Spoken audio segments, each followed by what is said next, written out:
il se trouve que je suis une architecte au service des artisans, puisque je travaille dans une chambre de métier de l'artisanat, celle d'Avignon, de Vaucluse.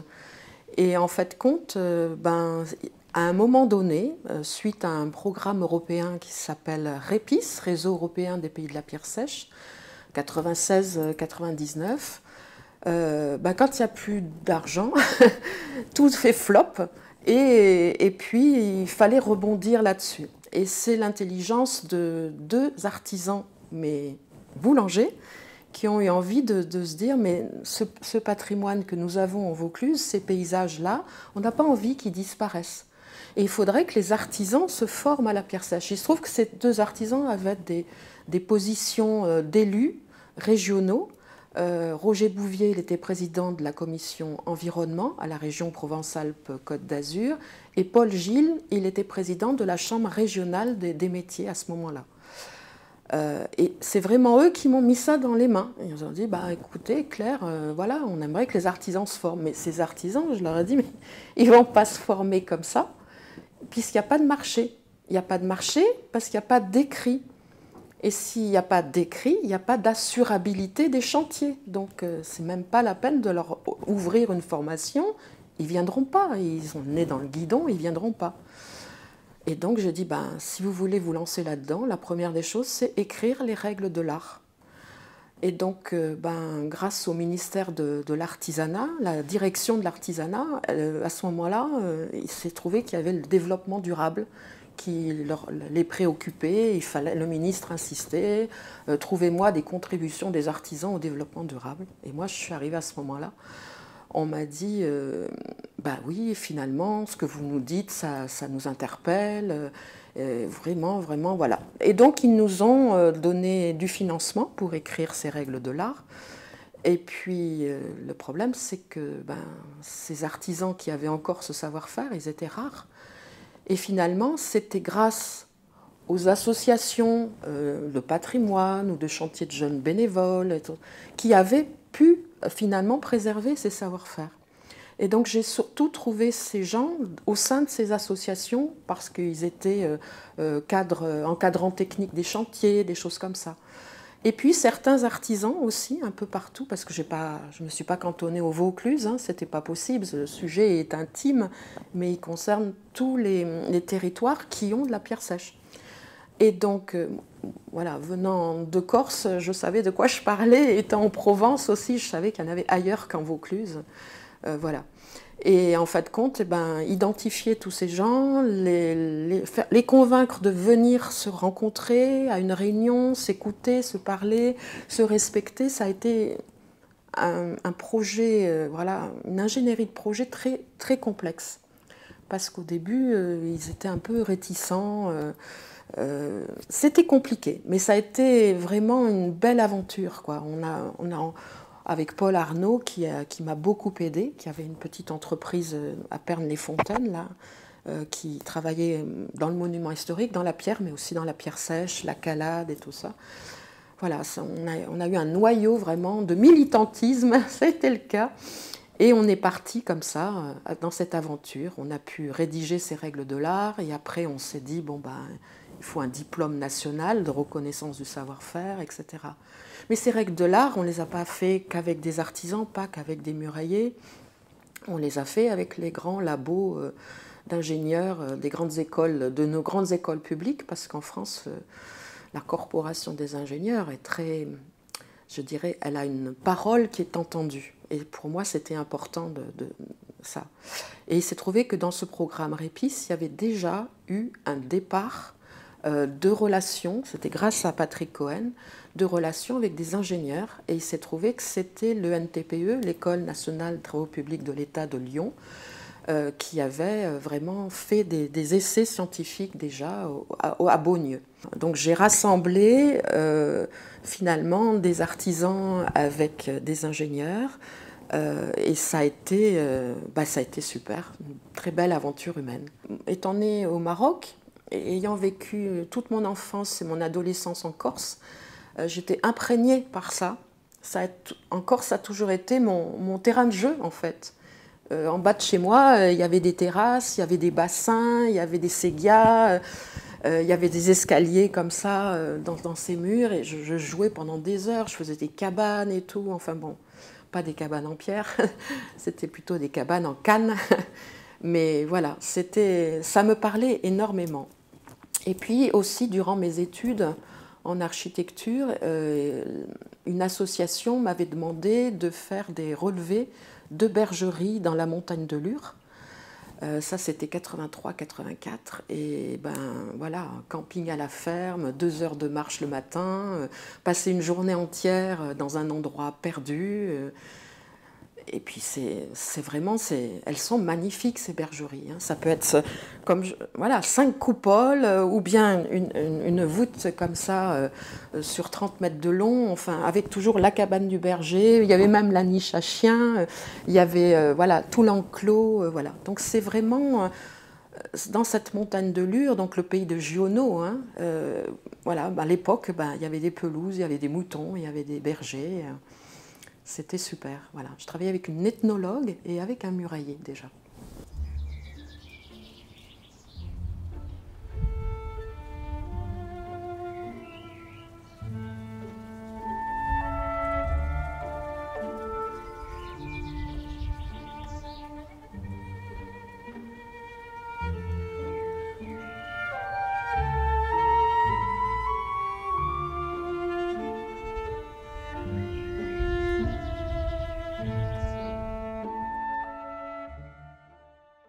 Alors, petit patrimoine, grand patrimoine, c'est vrai que le ministère de la Culture a tendance à parler de grand patrimoine, Notre-Dame de Paris, voilà. Petit patrimoine, ça va être la cabane. Mais on peut pas les opposer. En tout cas, le dernier édito de la ministre, là, pour ces journées du patrimoine, elle a complètement intégré. La pierre sèche a été invitée, donc voilà, dans le Palais Royal, il y avait un stand pour la pierre sèche avec des muraillés qui montraient, non pas des modules de pierre importants, mais avec des petits modules de pierre. Ils ont expliqué les murs, comment ça se faisait. Ils ont invité les enfants, voilà. Et dans son édito de cette année, pour les 39e éditions des Journées européennes du patrimoine, il y a bien marqué le patrimoine qui participe au développement durable et le patrimoine qui est celui aussi de réemploi. Donc on est complètement dans la ressource locale, dans le réemploi, voilà. Donc ça dépend, je pense, des époques, mais je crois que l'UNESCO est déjà complètement à fond. Ce dossier UNESCO qu'on a réussi à obtenir, c'est parce qu'on a parlé de biodiversité, c'est parce qu'on a parlé de développement durable, qu'on a pu l'obtenir. C'était pas seulement montrer qu'on sait faire des murs, c'est tout ça qui les a séduits et qui a remporté l'adhésion de l'UNESCO. Donc, de toute façon, quand il y a un grand patrimoine, souvent, il y a des petites choses autour. Et si ces petites choses, on les oublie, tout cet espace d'accompagnement qui met en scène ce patrimoine est important. Voilà, je donne toujours l'exemple du prieuré de Ganagobi, où tu as le tympan sculpté, qui est très très bien ouvragé, qui est très finement travaillé, de l'entrée à l'église. Et puis tu as un petit mur comme ça, tout simple, tout modeste. C'est un petit mur en pierre sèche. Ça fait comme une scénographie qui va mettre en valeur le tympan. Mais ce petit mur en pierre sèche, tout modeste, il est à la fois, il capte l'ombre, les jeux d'ombre et de lumière. Il est là comme il devrait toujours être là. Alors c'est vrai que les gens, c'est souvent quand on leur détruit quelque chose, qu'ils disent mince, mais ça me plaisait bien ce qu'il y avait avant. Mais ils passent devant sans le regarder vraiment. Ils s'y habituent. Et donc il faut qu'ils disparaissent pour qu'ils réagissent souvent. Et c'est vrai que maintenant, ces murs le long des routes, par exemple, pour moi c'est important, ce paysage, quand on se déplace, ce paysage qu'on a grâce... voilà. Et ben, quand je vois des murs en pierre sèche le long des routes qui ont été supprimés et remplacés par un enrochement, c'est de la pierre toujours, c'est du mur drainant, c'est naturel, etc. Mais les modules ne sont pas les mêmes. C'est un engin, une pelle mécanique, hein, avec quelqu'un avec une grande dextérité qui les a assemblés. pas toujours très bien assemblés d'ailleurs. Mais non, on peut pas l'accepter. On ne peut pas accepter alors qu'un mur en pierre sèche, il suffit de réparer une brèche. On leur dit, mais ça ne tient pas, ça tombe. Ah bien sûr, mais ça fait combien d'années que vous l'avez oublié? Le patrimoine en béton, il n'est pas éternel. Regardez la très belle cathédrale du Mans, pas du Mans, du Havre, celle de Royan, elles sont très belles, mais elles ont été restaurées. La villa Nomalestiven, celle de Noailles à Hyères ou celle de Croix à côté de Lille, là-haut, elles ont été restaurées. Le béton, il a fallu l'entretenir. Donc voilà, les gens pensent que peut-être les blocos allemands, ils étaient costauds et tout ça, donc le béton c'est costaud, mais la pierre c'est drôlement costaud aussi, quoi. Mais la pierre, les murs en pierre sèche, c'est sûr, ça s'entretient. Au bout d'un moment, il peut y avoir une brèche. Mais l'avantage, c'est qu'on démonte la brèche, on trie les pierres, on remonte le mur, on fait un apport d'à peu près 30% de pierres qui sont en général issues des carrières environnantes. Ce que j'appelle moi les déchets de carrière. Les carriers, non, tout est valorisable, etc. N'empêche que ces moellons-là qu'on trouve dans un tas dans la carrière qui sont valables pour la pierre sèche. Voilà. Mais en tout cas, voilà, il n'y a pas de déchets. L'analyse du cycle de vie de ces ouvrages-là, c'est fantastique. Et d'ailleurs, pour cet argumentaire, nos ingénieurs, nos amis ingénieurs ont fait travailler les étudiants, là, ceux de l'école centrale de Lyon, avec l'association Les Muraillers de Provence.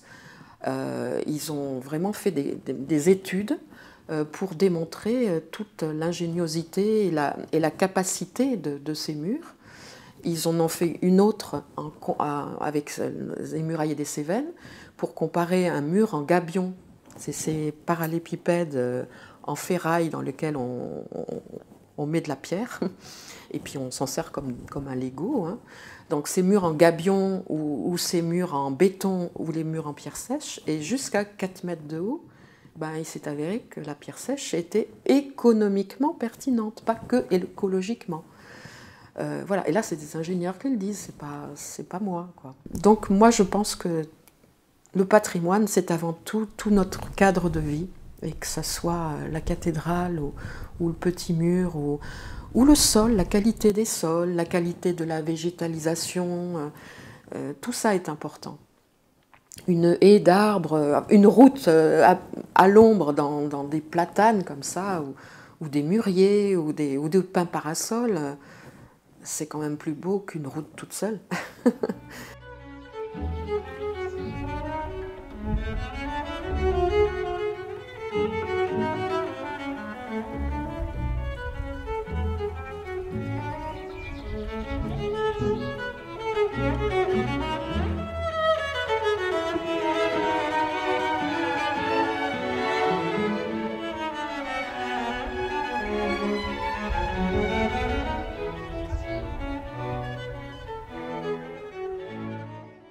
La première des choses, c'est qu'un paysage en terrasse, non seulement c'est quand même une gestion d'un terroir, un beau paysage renvoie à l'idée d'un bon produit, d'une bonne gestion de la terre, des sols, en fonction du climat, etc.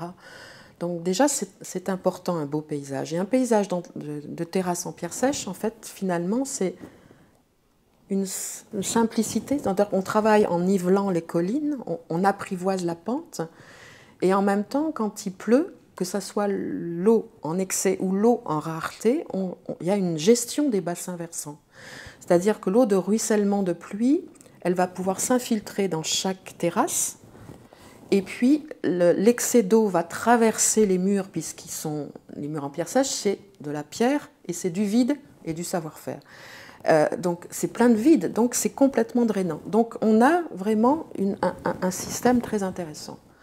Autre système intéressant, c'est que par exemple dans la vallée du Rhône, mais dans le Valais, dans le canton du Valais en Suisse, où quand même il fait bien froid l'hiver, donc le Rhône il prend sa source au glacier du Rhône, hein, du lac Clément au glacier du Rhône, c'est toute une zone là où il y a des terrasses sur le versant qui est bien en plein sud, bien ensoleillé. Voilà. Et en fait, le soleil va chauffer les pierres de ces terrasses Comme la pierre, elle a de l'inertie thermique, c'est-à-dire qu'il va y avoir un décalage, cette chaleur va être emmagasinée et va être restituée à l'intérieur du mur pendant la nuit, mais aussi sur les terrasses. Donc ça crée un régulateur thermique, ça crée un microclimat qui est favorable aussi aux cultures. Donc il y a vraiment beaucoup d'intérêt. La pierre sèche, c'est de la pierre, c'est du vide, et c'est vide. Ben, c'est une niche à biodiversité.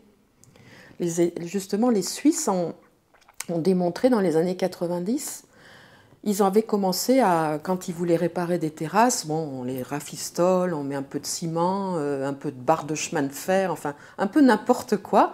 Non seulement le paysage il était quand même dévalorisé, mais surtout, ils se sont rendus compte que ces terrasses mal restaurées, vraiment n'importe comment, il y avait les prédateurs des vignes qui les envahissaient. Donc il fallait qu'ils ajoutent des intrants, alors que celles qui étaient encore avec les vieux murs en pierre sèche, tout allait bien. Donc ils ont fait des études pour démontrer justement la pertinence de ces murs en pierre sèche comme niche à biodiversité. Et finalement, les prédateurs des vignes nichent dans la pierre sèche et puis ça crée un écosystème. Voilà. Donc ils ont dit, il faut arrêter de faire n'importe quoi, il faut vraiment restaurer dans les règles de l'art parce que ça a un avantage. Donc voilà, c'est déjà pas mal. La Ligue de protection des oiseaux, par exemple, en Alsace, quand j'avais co-organisé un colloque de 2 jours en Alsace, à l'écomusée d'Alsace, à côté de Mulhouse, et la Ligue de protection des oiseaux était intervenue et avait dit, mais nous, on a étudié plein de murs comme ça, et ils ont démontré qu'ils avaient trouvé plein de petits oiseaux aussi qui nichaient. Les abeilles, les oiseaux, les insectes, les serpents, les hérissons, voilà.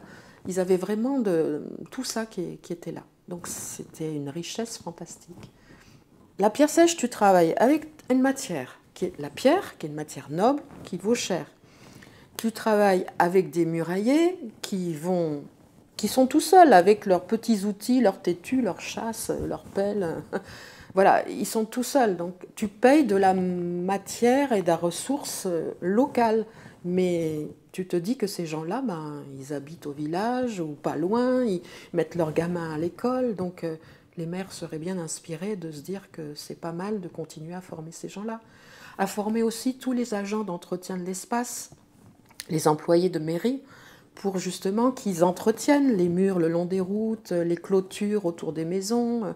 Je pense que c'est pertinent de former les gens parce que y a une fierté, parce que ces muraillers, ils contribuent au développement durable, ils pérennisent un paysage et un petit patrimoine qui est tout à fait identitaire, qui est le leur.